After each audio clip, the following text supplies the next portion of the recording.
हरे हरे राम राम राम हरे हरे हरे कृष्ण कृष्ण कृष्ण हरे हरे बोला पुंडरी गवळदे हरी विठ्ठल श्री ज्ञानदेव पंढरीनाथ भगवान की जय माऊली ज्ञानेश्वर महाराज की जय तुकाराम महाराज की जय सच्चिदानंद श्रीपाद बाबा महाराज की जय सच्चिदानंद रंगनाथ बाबा महाराज की जय सच्चिदानंद नारायण बाबा महाराज की जय सच्चिदानंद माने बाबा महाराज की जय सच्चिदानंद नाना बाबा महाराज की जय सर्व साधु संतान की जय आप अपने गुरु देव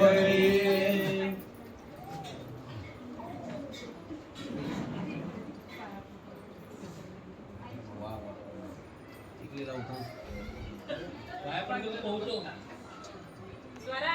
श्री गणेशाय नमः वक्रतुंड महाकाय सूर्यकोटि समप्रभ निर्विघ्नं कुरु मे देव सर्वकार्येषु सर्वदा गुरुर्ब्रह्मा गुरुर्विष्णु गुरुर्देवो महेश्वरा गुरुर्साक्षात् परब्रह्म तस्मै श्री गुरुवे नमः तस्मै श्री गुरुवे नमः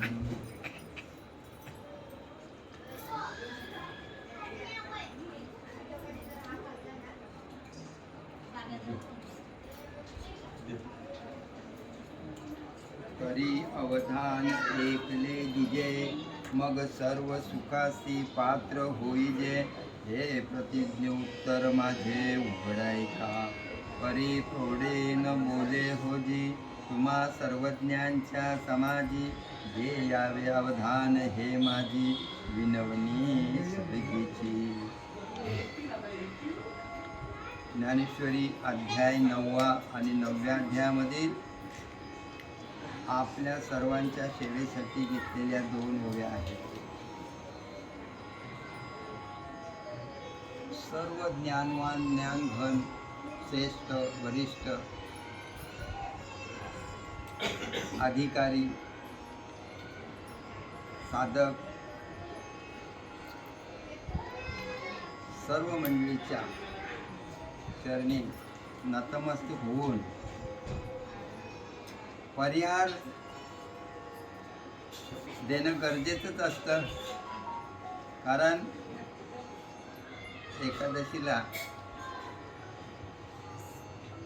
एकादशीला सांगितलं होतं की अशा कारणास्तव गुढीपाडव्यानिमित्तानं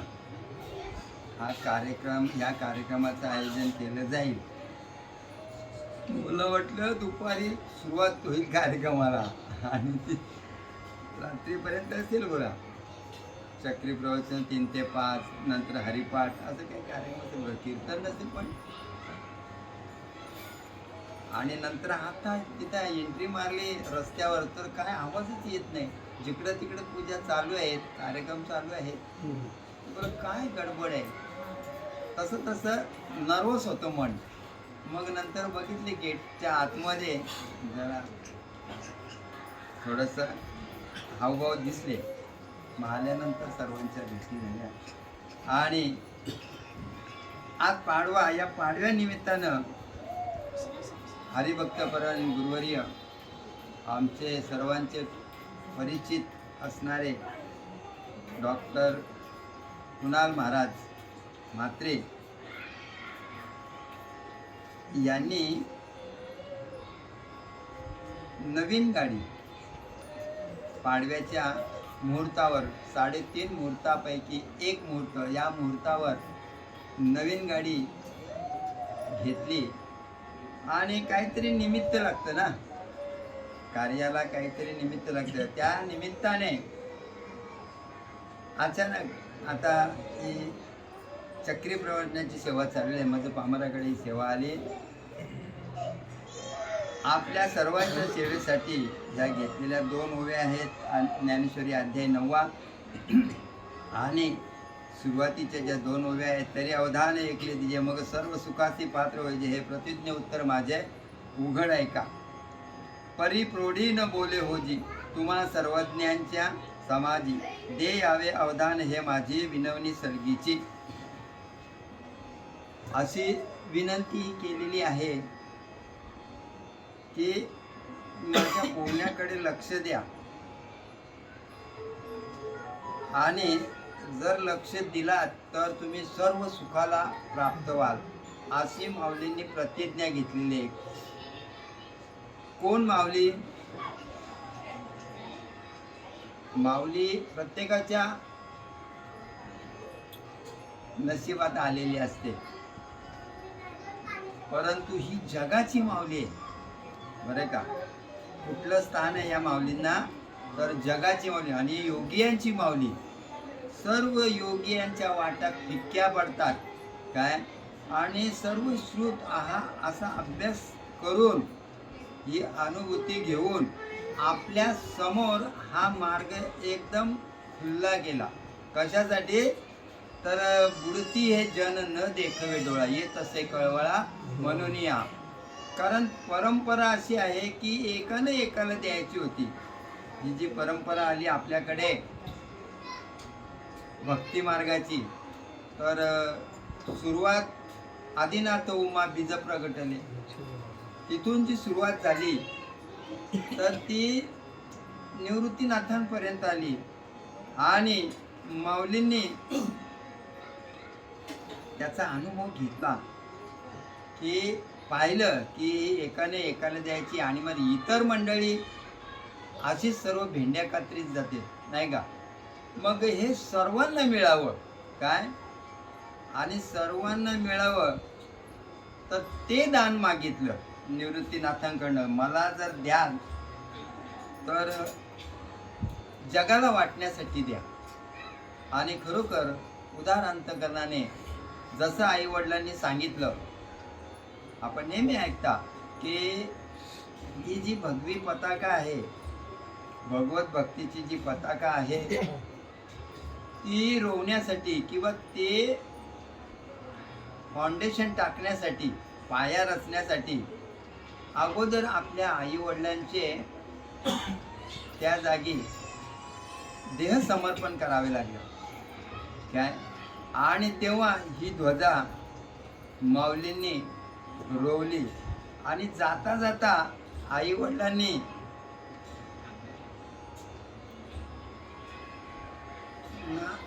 निवृत्तीनाथांना सांगून ठेवलेलं एका चिठोरीमध्ये लिहून की द्याल, जर ज्ञानबाने काही हट्ट केलं तर त्याचा हट्ट पुरा करा, आणि मागेल ते द्या. आणि तेच दान माऊलींनी मागितलं की मला द्याल. त्यांनी विचारलं की आता ज्ञानबाला की बाबा तुला काय पाहिजे माग माझ्याकडनं. तो बोलतो द्याल का मला? हो नक्की देईल. तू मागशील ते देईल. तो बोलतो द्याल तर मला जगाला वाटण्यासाठी ज्ञान द्या. आपली ही जी काही परंपरा आहे काय, मला थोडीशी खटकते ती. मग ते पसायदान मागितलं, आणि पसायदान तुमच्या तर सर्वांचं पाठ आहे नाही का. आणि आता तसं आहे का या व्यासपीठावर?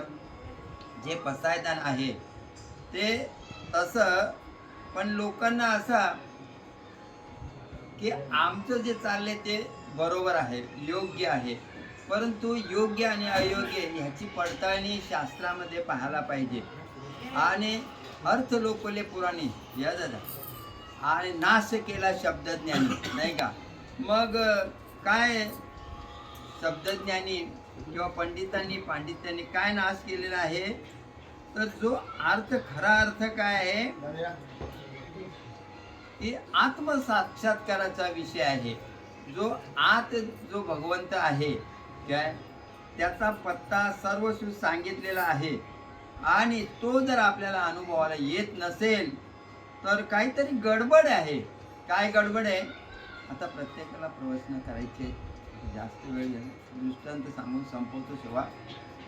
कारण काय सांगितलेलं आहे पत्ता की हृदयामध्ये देव आहे, परंतु तुम्हा आम्हाला सर्वांना जी नावं ठेवल्यात 12व्या दिवशी, कोणाच्या काही जाती जमातीमध्ये 40 दिवसामध्ये म्हणजे 1.5 महिन्यानी 1.25 महिन्यानी ठेवली जातात नावं, काही 6 दिवसामध्येच ठेवली जातात नाही का.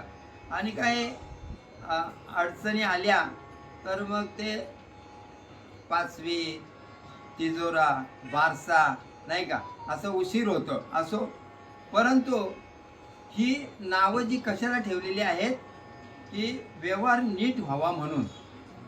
या व्यवहारासाठी प्रत्येक गोष्टीला नाव आहे. तसं तुम्हा आम्हाला नावं ठेवली आणि तुमची आमची समज निघण्यासाठी माऊलींनी ती ओवी भरली.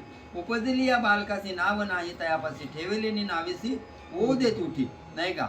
मग जसं आपण बाळाला नाव ठेवतो, तुम्हा आम्हाला नावं ठेवली. आपल्याला कोणी आवाज दिलं, नुसताच आवाज देत नाही, तर पण अगोदर नावाचं आणि रूपाचं या दोघांची ओळख व्हायला पाहिजे नाही का. की बाबा हे वैभव महाराज, आता पाहिल्यानंतर हे सुरेंद्र महाराज नाही का. म्हणजे जे जे आपल्याला दिसतात, आता ज्यांना ओळखतो नावाने, तर त्यांना हाक मारली की आपण एकत्र येणारच नाही का. एकत्र आल्यानंतर सुखदुःखाची चर्चा होणार. आज तसं तद्वत देव आतमध्ये आहे, तर त्याला नाव नाही तर नाम ठेवलेलं आहे. काय नाम हा हिंदीमध्ये आपण बोलतो, संस्कृतमध्ये बोललं जातं नाही का. काही काहींचे असे समज, नाम म्हणजे हिंदीमध्ये बोलतात आणि नाव आहे नाव. पण नाम हे कसं आणि नाव कसं. नाव हे मायावी आहे, कारण या देहाला ठेवलेलं आहे. आणि ज्याला देह नाही काय, त्याला नाम ठेवलेले आहे. मग ते नाम कसं ठेवलं तर संत एकांती बैसले आणि सर्व सिद्धांत धुंडाळले आणि सर्व सिद्धांत शोधिले आणि धुंडाळून या काढले ते हे श्री हरीचे नाम नाही का. आणि ते नाम घेतल्याबरोबर परिणाम काय, तर आतला देव जो आहे, तुम्ही त्याला राम म्हणता, कृष्ण म्हणता, विठ्ठल म्हणता, काय असेल ते बरं का. आणि तो लागलीच नामाने हाक मारल्याबरोबर जागृत होते ती शक्ती आणि लगेच नाम उच्चारिता कंठी पुढे उभा जग जेठी नाही का. असा जो साक्षात आत्मसाक्षात्कार आहे त्या नामाने होतो. आणि काही ठिकाणी बोलतात नाही की रामकृष्ण, कारण तिथं शपथ घातली की इथे तुकाराम महाराजांना ज्या वेळेस अनुग्रह केला, काय बाबाजी आपुले सांगितले नाम मंत्र दिला रामकृष्ण हरी. आणि एका ठिकाणी त्या रामकृष्ण हरीला शपथ घेतले की या विन अनेका अस्तापय वाहत आणि रामकृष्ण हरी मंत्राचं सांगितलेले आहे सर्व काळाने. दुसरी म्हणजे हा ती शपथ घेतली या विन विठोबाची, की ते त्याच्याशिवाय मंत्र नाही म्हणून हा का. पण वस्तुस्थिती काय आहे, आता हे बाबाजी सद्गुरूंनी जे सांगितले, बाबाजी आपुले सांगितले नाम आणि मंत्र दिला रामकृष्ण हरी. मंत्र असे अनेक आहेत, खूप मंत्र आहेत, किती सप्तकोटी मंत्र आहेत. परंतु त्या मंत्रांचा जो राजा आहे काय, त्या मंत्रांचा जो राजा आहे आणि त्याला आता सांगता सांगता काय सांगितलं जातं की नक्की काय बीज मंत्र काय, अनुग्रह म्हणजे काय, प्रबोध म्हणजे काय. आता एकाच याच्यातून काढलेला सार आहे तो कोणाला, ज्याला माहिती, ज्याला मिळालाय अनुग्रह त्यालाच माहिती आहे. त्याला माहिती आहे की बाबा ह्या अनुग्रहातूनच हा सार काढलेला आहे. जसं ज्ञानेश्वरीचे सार हरिपाठ आहे, दासबोध आहे, दासबोधाचं सार सोलिव सुख, मनाचे श्लोक नाही का. सोलिव सुख त्याचं म्हणजे जे 50 ओव्या आहेत ना, एकदम परफेक्ट बरे का. पण ते आता जुने दासबोध कोणी पाहत नाही, नवीन दासबोध घेऊन बसतात आणि सर्व आयुष्याचं वाटोळ करून बसतात. तर तो होऊ नये काय, आपलं आयुष्य फुकट जाऊ नये म्हणून तर आपण नीट बारकाईने जर अभ्यास केला तर ह्या नामानं, नाम कशासाठी दिलं जातं, अनुग्रह कशासाठी दिला जातो की चित्त शुद्ध होण्यासाठी. अंतःकरण शुद्ध जोपर्यंत होत नाही तोपर्यंत काही फायदा नाही भक्ती करून. कारण फार फार तुम्हाला पुण्य होईल, फार नाही खूप पुण्य होईल, पण त्याचा काहीच फायदा नाही. रिटर्न विथ थँक्स म्हणजे स्वर्गापर्यंत नाही तर स्वर्गात जाऊन इंद्रपद पण तुम्हाला मिळेल, पण तरी पण रिटर्न यावं लागेल तुम्हाला नाही का. म्हणून आपल्याला ते कशासाठी अनुग्रह आणि नाम, हे अनुग्रह हा अंतःकरण शुद्धीचा विषय आहे आणि तो शुद्ध झाल्यानंतर प्रबोध केला जातो. प्रबोध दिल्यानंतर विषय संपत नाही. काय विषय संपत नाही. मग तो प्रबोध दिल्यानंतर सोली सुखामध्ये स्पष्ट सांगितलेलं आहे दासबोधामध्ये, बरं का. आणि काही ठिकाणी जर इथं आता स्वाध्यायीवाले ते सांगतात आमचं बरोबर आहे, आमचं चाललंय ते बरोबर आहे. काही ठिकाणी आपले जे ते पंथ आहेत ते सांगतात आमचं बरोबर आहे म्हणून. परंतु आपल्याला जे सांगितलंय शास्त्र की अनुभवाला यायला पाहिजे, ती गोष्ट जर अनुभवाला येत नसेल तर मग काय फायदा आहे. मग ते फक्त फार तुम्हाला पुण्य होईल आणि मग त्या पुण्याची पाऊटी सरे, सवेची इंद्रपणाची उठी उतरे, परत येऊ लागती माघारे मृत्यू लोकामध्ये. मग आम्हाला आपल्याला परत येऊ नये, यायचं नाही म्हणून काय करायला पाहिजे तर तो अनुग्रह घ्यायला पाहिजे. आणि अनुग्रह घेतल्यानंतर काय नुसतं आपण बोलतो काय रामकृष्ण हरी रामकृष्ण हरी अजिबात नाही. हा उघडा आपण बोलण्याचा विषय नाही, हा गुप्त जो विषय आहे. काय काही गोष्टी जे आहे इदम ते गुह्यतम, हे कशासाठी ठेवले साधू संतांनी की गुप्त आहे. आणि ते आपल्याला कानामध्ये पेरलं जातं, मुखाने बोलण्याचा विषय नाही. आणि आता आपल्याला तेवढं 10 दरवाजे आहेत काय तेच माहीत नाही, कुठल्या मुखाने हरिनाम घ्यायचं ते पण नाही माहिती, नाही का. आपण बडबड करतो अनंत वाचाल बरळती अनंत वाचाल बरळती बरळ तया कायचा दयाळ. बघा त्या दयाळ म्हणजे हरी पावणार नाही, देव पावणार नाही तुम्हाला.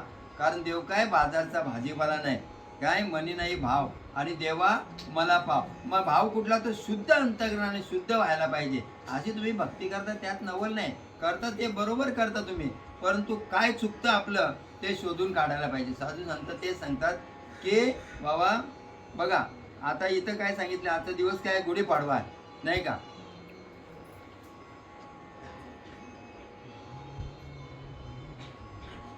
वाट ती चालावी गुढी उभारावी आणि वाट ती चालावी पंढरीची, नाही का. नाही सुरुवातीचे टाळी वाजवावी. मी वाजवतो टाळी तरी माझ्या लक्षात येत नाही. बघा टाळी वाजवावी गुढी उभारावी आणि वाट ती चालावी पंढरीची. आपण जातो पंढरीला पण आपल्याला लक्षात येत नाही कुठली पंढरी, नाही का. असो ती आता कोणीतरी सांगून देईल तुम्हाला. जास्त बडबड करण्यापेक्षा सर्वांना थोडी थोडी संधी देऊ आपण. झालेली सेवा तुमच्या चरणी अर्पण समर्पण करून सेवेला इथं स्वल्प विराम देतो. अरे विठ्ठल.